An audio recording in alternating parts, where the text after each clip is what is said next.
အားလုံးပဲမင်္ဂလာပါ MITDC ကိုမတန်းကြနေပြီးတော့ကြိုဆိုပါရစေညီမကတော့မနက်စုစုမော်ဖြစ်ပါတယ်ညီမအခုပြပြပေးတော့မှလေယာဉ်ထဲမှာရှိရဲ smart object အကြောင်းလေးကိုပြပြပေးတော့မှဖြစ်ပါတယ်အရေးဆုံး file ထဲကနေပြီးတော့ပုံလေးသွားယူပါမယ် file ကနေပြီးတော့ open keyboard ပေါ်ဆိုရင်တော့ control O နဲ့လည်းနှိပ်ပြီးလို့ရပါတယ်ပြီးလို့ရှိရင်တော့မိဝက်ပုံကလေးချပြီးတော့ open ကိုနှိပ်ပေးလိုက်ပါ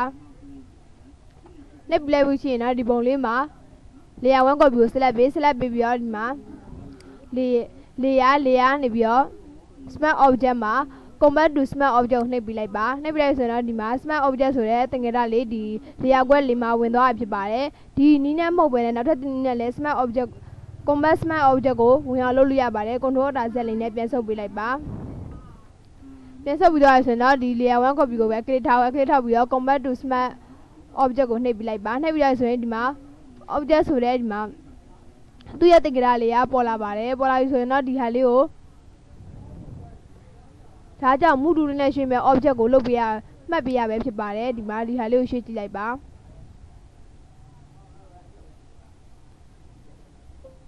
နောက်တစ်ခုရော control လေးကို PP select မှတ်ပြီးတော့ဒီဟာလေးကိုရွှေ့ကြည့်ပါမယ်ရွှေ့ကြည့်လိုက်ပြီဆိုရင်တော့နှစ်ခုလုံးကဒီမှာ layer 1 ရော layer 1 copy ရောပါလာပြီဖြစ်ပါတယ်ဒါကြောင့် smart layer နေပြီးတော့ smart object လေးကိုပြပြပေးတော့ဖြစ်ပါတယ်နောက်တစ်ခုအနေနဲ့ကကြတော့ free transform လေးကိုပြပြပေးတော့မှာဖြစ်ပါတယ်အရင်ဆုံး file ထဲကနေပြီးတော့ပုံလေးတစ်ပုံသွားယူပါမယ် file ကနေပြီးတော့ open keyboard ပေါ်ဆိုရင်တော့ control O နှိပ်ပြီးလို့ရပါတယ်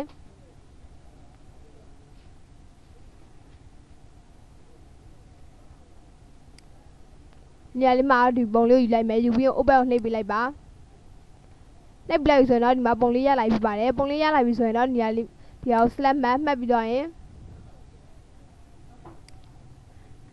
magic eraser tool လေးယူလိုက်ပါယူလိုက်ပြီးတော့ကလေးလေးချလိုက်ပါကလေးလေးချပြီးတော့ရှင်တော့ဒီမှာ edit ကနေပြီးတော့ free transform keyboard ပေါ်ဆိုရင်တော့ control T ကိုလည်းနှိပ်ပြီးလို့ရပါတယ်ဒီဟာကိုမြားကောက်လေးပေါ်လာပြီဆိုဒီမှာဆွဲကြည့်လိုက်ပါဒီမျိုးဆွဲလို့ရတယ်လို့ဒီမှာဆွဲပြီးတော့အမှန်ချစ်ပြီးတော့ရင် edit ကနေပြီးတော့ဒီမှာ transform မှာဆိုရင်ဒီမှာ scale ကိုနှိပ်လိုက်ပါ scale ကိုနှိပ်ပြီးတော့ဆိုတော့ဒီမှာscale လေးနဲ့လည်းလို့တလို့နေရာကိုရွှေ့ပေးလို့ရပါတယ်နောက်တစ်ခုအနေနဲ့ edit ရွှေ့ပြီးတော့ဆိုရင်တော့အမှန်ကိုချစ်ပေးရမှာဖြစ်ပါတယ်အမှန်မချစ်ပေးနဲ့အမှ edit တွေကိုဝင်လိုက်ရင်ဒီမှာအမှန်ကိုချစ်ပေးနဲ့ edit တွေကိုဝင်လိုက်ရင်ဒီနေရာလေးမှာ transform လေးကမီးလေးမပြပါဘူးဒီနေရာလေးမှာ rotate ကိုနှိပ်လိုက်ပါမယ်နှိပ်ပြီးတော့ရှင်တော့ဒီမှာ rotate လှည့်တဲ့များကောင်းလေးပေါ်လာရင်မိလို့ကျင်တဲ့နေရာလေးကိုလှည့်ပေးလိုက်ပါမိလို့ကြိုက်တဲ့ဘက်ကိုလှည့်ပေးလို့လည်းရပါတယ်ပြီးတော့ရှင်တော့အမှန်ချစ်ပေးလိုက်ပါချစ်ပြီးတော့ဆိုရင်တော့ခဏတစ်မျိုးအနေနဲ့ဒီမှာ transform password ကိုနှိပ်ပေးလိုက်ပါ password ကကြောက်ဒီမှာခေါက်တူလေးမှာပါတယ် password တင်မျိုးဆိုင်အတူပါပဲနောက်ပြီးတော့ဒီ Facebook account တွေရောဖွင့်တတ်တယ်ဟုတ်လား Facebook account တွေဖွင့်တတ်တယ်နောက် Google account ကိုဖွင့်တတ်တယ်password တွေဒီမှာမြောက်ကောက်လေးပေါ်လာရင်မီးလိုချင်ဘက်ကိုရွှေ့ပေးလို့ရပါတယ်ဒါကြောင့် password နဲ့ရွှေ့ပေးရဖြစ်ပါတယ်ပြီးရင်အမှန်ချစ်လိုက်ပါချစ်ပြီးတော့ရှင်တော့ edit ကနေပြီးတော့ transform ဝက်ကိုနှိပ်ကြည့်ပါမယ်နှိပ်ပြီးရင်မီးလိုချင်တဲ့ပုံစံတိုင်းလေးကိုလုပ်ပေးသွားလို့ရပါတယ်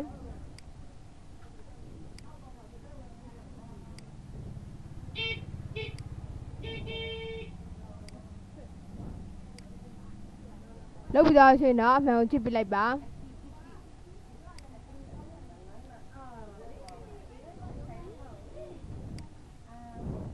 control Z လေးနဲ့ပြန်ဆုပ်ပြီးတော့ရင် edit ကနေပြီးတော့ transform နေရာလေးမှာ rotate 180 degree နဲ့ပြလိုက်ပါဒါဆိုပန်းသီးလေးကပြောင်းပြန်ဖြစ်သွားပါတယ်လူမျိုးဒီ rotate 90 degree close wide တို့ဒီမှာ flip horizontal flip vertical တို့ကကြတော့ image ထဲမှာရှိရဲ့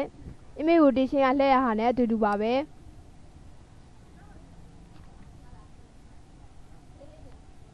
ဒါကြတော့ free transform လေးကိုပြပေးတော့ဖြစ်ပါတယ်ဒီပုံမဟုတ်ဘဲနဲ့ဒီဘက်ပုံလာပါမယ်လာပြီးတော့ဒီညာလေးကိုကလေးချ control Z နဲ့ပြန်ဆုပ်ပေးလိုက်ပါပြန်ဆုပ်ပြီးတော့ဒီညာလေးကိုကလေးချပြီးတော့ magic eraser tool လေးကိုယူမယ် ကလေးလေးချလိုက်ပြီးဆိုရင်တော့ဒီမှာ layer 1 copy ကိုမြန်လို့မှိတ်ထားလိုက်ပါမှိတ်ထားပြီးရင်တော့ edit မှာရှိရဲ transform ထဲမှာဒီမှာ180 degree နှိပ်ကြည့်လိုက်ပါဒီမိမိလုံးမဲ့ layer ကို select မပေးဘဲလုပ်ရင်တော့ဒီဟာ layer ကိုတိတ်လှည့်မှာမဟုတ်ပါဘူးလုံးမဲ့ layer ကို select မှတ်ပြီးတော့မှ edit ကနေပြီးတော့ transform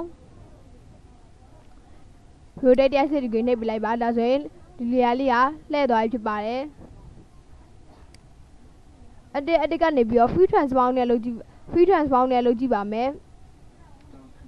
free transform နဲ့မလုပ်ကြည့်ခင်ဒီဟာကိုမူလပုံသဏ္ဍာန်တိုင်းလေးပြန်ဖြစ်သွားအောင် transform ကနေပြီးတော့ rotate 180 degree နှိပ်ပြလိုက်ပါဒါဆိုမူလပုံသဏ္ဍာန်တိုင်းလေးပြန်ဖြစ်သွားပြီဆိုရင် edit ကနေပြီးတော့ free transform ဒီမှာညာလေးပေါ်လာပြီဆိုရင် keyboard ပေါ်က shift လေးကိုနှိပ်ပြီးတော့ဒီမှာဒီလိုလေးဆွဲလိုက်ပါ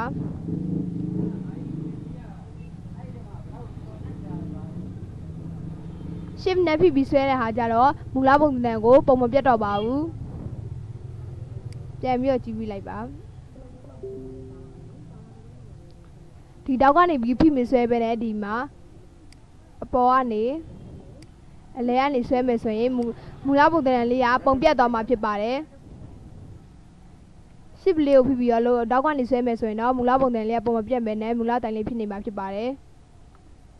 ငါတို့ဒီဟာလေးကိုမိမိလိုချင်တဲ့ပုံစံတိုင်းလေးလုပ်ပြီးသွားပြီဆိုရင်တော့အမှန်လေးကိုချစ်ပေးလိုက်ပါ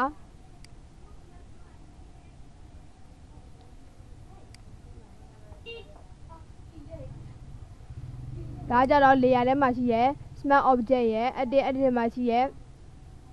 free transform နဲ့ transform လေးကိုပြပြပေးသွားတာဖြစ်ပါတယ်ဒီဟာလေးကိုနားလည်မယ်လို့ထင်ပါတယ်အားလုံးကိုကျေးဇူးတင်ပါတယ်